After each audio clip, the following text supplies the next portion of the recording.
بسم اللہ الرحمن الرحیم۔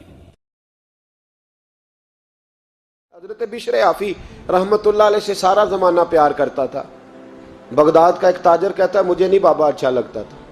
ہمارا اپنا اپنا ذہن ہے نا، ہم کہتے ہیں میں نے جدھر ساری دنیا جا رہی ہے وہاں نہیں جانا، کہتے ہیں کہ وہ بابا مجھے نہیں اچھا لگتا تھا، حالانکہ سارا بغداد عزت کرتا۔ کیوں نہیں اچھا لگتا تھا؟ کہتے ہیں اس لیے کہ بابا نہ صرف فرض مسجد میں پڑھتا تھا، باقی نماز گھر جا کے۔ تو میں کہتا تھا اتنا ولی ہے تو باقی بھی مسجد میں پڑھے۔ کہتے ایک دن میں نے کہا جسوسی کرنی ہے اس کی، جو کہ اسلام میں منع ہے۔ کہتے حضرت بشر عافی رحمۃ اللہ علیہ نے جمعے کے فرض پڑھے، فرض پڑھ کے نکل گئے دوڑ کے۔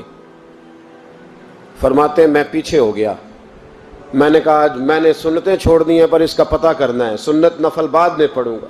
کہتے ہیں حضرت بشر عافی جلدی سے نا ایک کباب والی دکان پہ گئے، وہاں سے کباب خریدے، اور میں نے کہا بوڑھے کی عمر دیکھو اور اس کے ذائقے دیکھو، اس عمر میں بھی کباب کھائے گا۔ اوئے ہوئے، مولوی کو روٹی نے ستایا تھا، اس لیے سنت اور نفل چھوڑ آیا ہے۔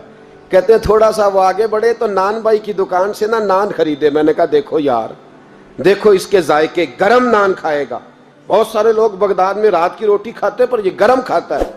کہتے ہیں حضرت وہ نان اور کباب لے کے نا جنگل کی طرف مڑے تو میرے دل میں خیال آیا یار بڑا ہی اس آدمی کا عجیب ذہن ہے، یہ اب سبزے پہ بیٹھ کے یہاں موج کرے گا، کھائے پیے گا، اور سنت نفل چھوڑ دی، اللہ ہزاروں مرید ہیں۔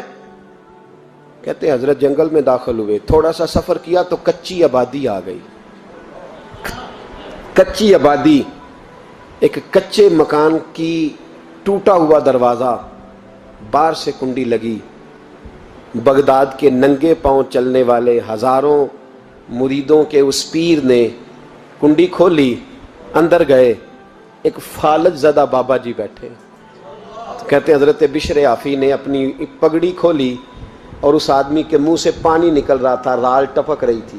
کہتے ہیں پہلے اپنی پگڑی سے منہ صاف کیا، پھر پیالے سے پانی ڈال کے منہ دھویا، پھر حضرت اس کے ٹانگوں پہ کپڑا ڈال کے روٹی کا لقمہ توڑ کے اس کے منہ میں ڈال کے کہنے لگے بابا ناراض نہ ہونا، جمعے والے دن مجھے دیر ہو جاتی ہے، ابھی تو میں نے سنت اور نفل بھی پڑھنے ہیں، ناراض نہ ہونا، مجھے دیر ہو جاتی ہے۔ کہتے ہیں وہ بابا رو پڑا اور کہنے لگا بشر یار 14 سال ہو گئے تو روز آتا ہے، 14 سال، یہ ایک صدی کا قصہ ہے، 2-4 برس کی بات نہیں، 14 سال سے تو روز آتا ہے۔ میں پتہ نہیں کب تک لاش بنے پڑا رہوں گا، تو کب تک آئے گا؟ حضرت بشر عافی نے بابے کے آنسو پوچھ کے کہا بابا فکر نہ کر، آج کے بعد یہ جملہ نہ کہنا کہ تو میرے لیے بوجھ ہے۔ فرمایا لوگ سمجھتے ہیں کہ میں نے عبادت کر کے مقام پایا ہے، لوگ سمجھتے ہیں میں نوافل زیادہ پڑھتا ہوں، دنیا جانتی ہے کہ میری رات کی تسبیح زیادہ مضبوط ہے، پر میں ان میں سے کوئی بات بھی نہیں، میں تو تیری نوکری کرتا ہوں تو اللہ نے میری عزتوں میں اضافہ فرما دیا ہے۔ سوچ ہی صاف نہیں، نظریہ ہی ٹھیک نہیں، فکر ہی ٹھیک نہیں۔ اسلام نظریے کا مذہب ہے، سوچ کا۔ مسند امام احمد بن حنبل کی حدیث سنیں، حضرت انس بن مالک فرماتے ہیں جب انسان نے روزہ رکھا ہوتا ہے نا تو روح ویسے ہی پاک ہوتی ہے اس کی۔ میں نے یہ سوچا کہ کچھ باتیں ایسی کی جائیں جس سے تھوڑی سی سوچیں بھی تبدیل ہوں، کچھ سوچوں کا وضو، سوچوں کا غسل، افکار و نظریات کی بھی بات ہو۔ ہم سمجھتے ہیں کہ شاید کثرت عبادت اصل ہے۔ اقبال کہتے ہیں یہ ذکر نیم شبی، یہ مراقبے، یہ سرور، تیری خودی کے اگر نگہباں نہیں تو پھر کچھ بھی نہیں، تیری خودی کے اگر، اور پھر عام چیز نہیں کہا یہ ذکر نیم شبی، سویرے سحری کا ذکر، یہ مراقبہ، یہ جو تو گھنٹوں اللہ کی یاد میں بیٹھا رہتا، یہ سرور، کہتے بے کیف عبادت نہیں، سرور والی، یہ ذکر نیم شبی، یہ مراقبے، یہ سرور، تیری خودی کے اگر نگہباں نہیں، اگر تیرے نظریے کو نہیں بدل سکے، تیری سوچ نہیں بدل سکے، تیرا ایمان مضبوط نہیں کر سکے، تیری خودی کے اگر نگہباں نہیں تو پھر کچھ بھی نہیں۔ اور خرد نے کہہ بھی دیا لا الہ الا اللہ تو کیا حاصل، دل و نگاہ، دل و نگاہ، دل و نگاہ اگر مسلمان نہیں تو پھر کچھ بھی نہیں، دل و نگاہ۔ اقبال کہتے ہیں ایک دل کا کلمہ پڑھ، دوسرا نظر کا کلمہ پڑھ، ان پہ پابندی لگا۔ دل و نگاہ اگر مسلمان نہیں تو پھر تو کچھ بھی نہیں، کچھ بھی نہیں۔ حضرت انس بن مالک کہتے ہیں میں حضور کے پاس بیٹھا تھا، حضرت عبداللہ ابن عمر بھی بیٹھے تھے، کوئی بات ہو رہی تھی، ایک حجرے میں بیٹھے تھے، دروازے پہ دستک ہوئی، مسند امام احمد میں حدیث ہے، نبی پاک علیہ السلام نے فرمایا انس دروازہ کھولو، دروازے پہ وہ بندہ ہے جس کو اللہ بغیر حساب کتاب جنت عطا فرمائے گا، وہ بندہ ہے دروازے پہ۔ حضرت انس بن مالک کہتے ہیں میں نے دروازہ کھولا تو بندہ دیکھا، غریب سا ایک انصاری صحابی، اور بندہ بڑا سادہ، وضو تازہ کر کے آیا ہے تو پانی کے قطرے داڑھی سے بہہ رہے ہیں، اور چمڑے کے جوتے اس نے لپیٹ کے نا تو بغل میں چھپائے ہوئے، آ کے اتحیات کی حالت میں بیٹھا، حضور سے دو چار باتیں کی، چلا گیا۔ ہم اس کا رنگ دیکھتے رہے اور مصطفیٰ کا کرم دیکھتے رہے۔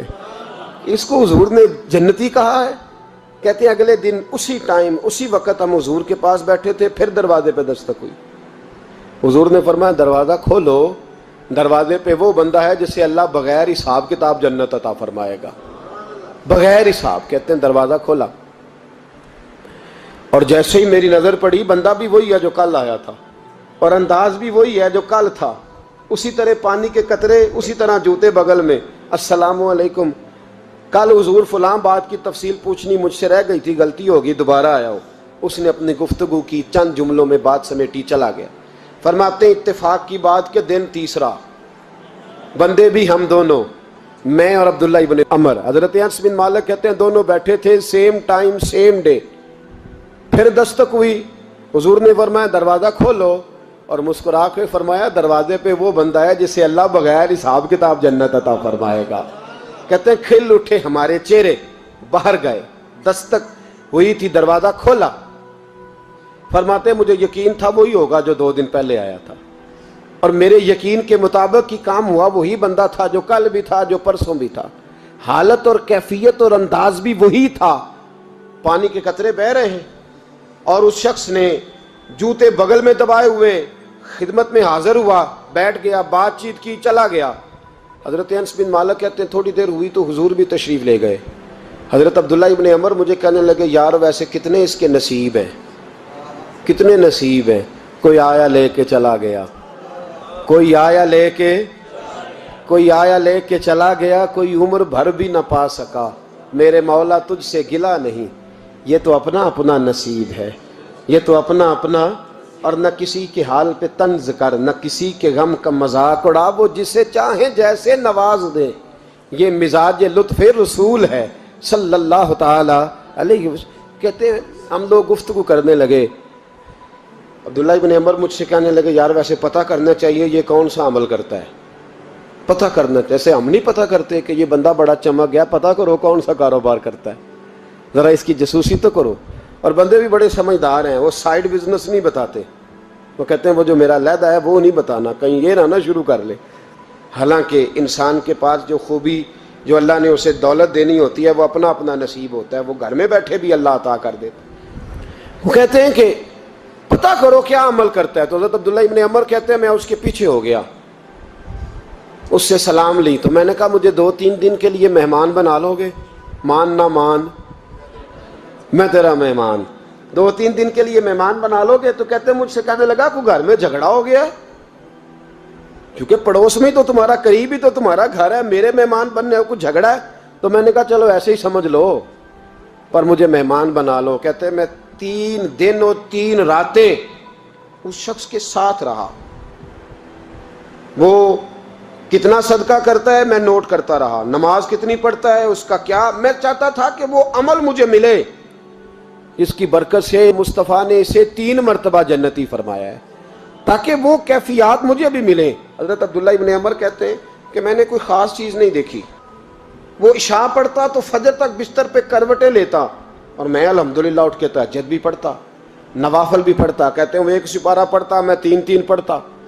فرماتے اس نے 3 دنوں میں کھجور بھی صدقہ نہیں دیے، کہ کھجور بھی، اور میں نے بڑے بڑے غریبوں کی مدد کی۔ میں کہنے لگا کہ عمل تو میرا زیادہ ہے اس سے، پھر خوبی کیا ہے؟ خاص توجہ کرنا، اسلام اور دین کا جو فکری اساس، جو فکری اساس ہمیں صحابہ نے دی۔ حضرت عبداللہ ابن عمر کہتے ہیں میں نے تیسرے دن اسے کہا بھائی اللہ تیرا بھلا کرے، تو نے بڑی خدمت کی، میں نے جانا ہے میرا کوئی جھگڑا نہیں ہوا تھا، میں تو بس تیرا عمل دیکھنے آیا تھا کہ تو عمل کیا کرتا ہے۔ تو وہ صحابی کہتے ہیں مجھے کہنے لگے یار تو میرا عمل دیکھنے آیا تھا، مجھے بتا تو صحیح کیا نے اور کیوں دیکھنے آیا میرا عمل؟ تجھے کیا ضرورت پڑی میری جاسوسی کی؟ تو کہتے ہیں مجھ سے جب اس نے سوال کیا تو میں نے اس کو کہا بھائی تو 3 دن آیا نا، ہم بیٹھے ہوئے تھے؟ کہا ہاں میں آتا رہا ہوں۔ کہا 3 دن نبی پاک نے فرمایا اللہ تجھے بغیر حساب کتاب جنت عطا فرمائے گا۔ تو میں چاہتا تھا کہ میں ذرا جاسوسی کروں، ذرا دیکھوں، کھوج لگاؤں کون سا ایسا عمل ہے۔ آپ بھی ذرا دھیان دیجئے گا، کون سا ایسا عمل ہے؟ حالانکہ تو عشاء پڑھتا ہے اور اٹھ کے فجر پڑھتا ہے، میں تہجد بھی پڑھتا ہوں، تیرا سپارہ 1 ہے میرے 3 ہے، کون سا ایسا عمل ہے جس کے سبب تجھے جنت ملے گی؟ کہتے ہیں وہ صحابی کہنے لگے یار کوئی ایسا عمل نہیں، کوئی شے نہیں، میں اس قابل ہی نہیں، من نانم کے من دانم، جو میں ہوں مجھے پتا ہے۔ کہا پھر کوئی بات تو ہوگی، تیری مہربانی بتا دے، میں نے 3 دن 3 راتیں محنت کی ہیں، بتا دے۔ کہتے ہیں وہ کہنے لگے اگر تجھے بتاؤں نا تو پھر سن، میں جب رات کو سوتا ہوں تو اپنے دل پہ نظر ڈالتا ہوں، اور سویرے جب اٹھتا ہوں تو پھر اپنے دل پہ نظر ڈالتا ہوں، موبائل پہ نہیں، کنجی پہ نہیں کہ چابیاں کدھر ہیں، بٹوے پہ نہیں، میں رات کو سوتے ہوئے بھی اپنے دل پہ نظر ڈالتا ہوں، سویرے اٹھتے ہوئے بھی میں سب سے پہلے اپنے دل پہ نظر ڈالتا ہوں۔ فرماتے ہیں الحمدللہ میرے دل میں کسی کا حسد نہیں ہے، کسی کے بارے میں کوئی کینہ نہیں ہے، کوئی کسی کے بارے میں میل نہیں، میں اللہ کے ہر بندے کے بارے میں سوچ، نظریہ، فکر اچھی رکھتا ہوں۔ اور فرمایا میں تیرے بارے میں بھی عبداللہ یہی سوچتا ہوں کہ تو مجھ سے زیادہ نیک ہے۔ الحمدللہ اس وقت بھی میرا ذہن یہ ہے کہ انس بن مالک مجھ سے زیادہ پرہیزگار ہے، اس وقت بھی میری سوچ یہ ہے کہ محبوب کے سب صحابہ میں سب سے کمزور میں ہی ہوں۔ عبداللہ ابن عمر کہتے ہیں میں نے اس کا ہاتھ چوما، میں نے کہا سمجھ آ گئی ہے، تیرا نظریہ، تیری سوچ پکی اور سچی مسلمان ہے، تو دل اور روح کا مسلمان ہے، تو نظر اور روح کا مسلمان ہے۔ یہ سبب ہے کہ اللہ کے رسول نے زمین پر چلتے ہوئے بھی تجھے 3 دفعہ جنت کی بشارت عطا فرما دی۔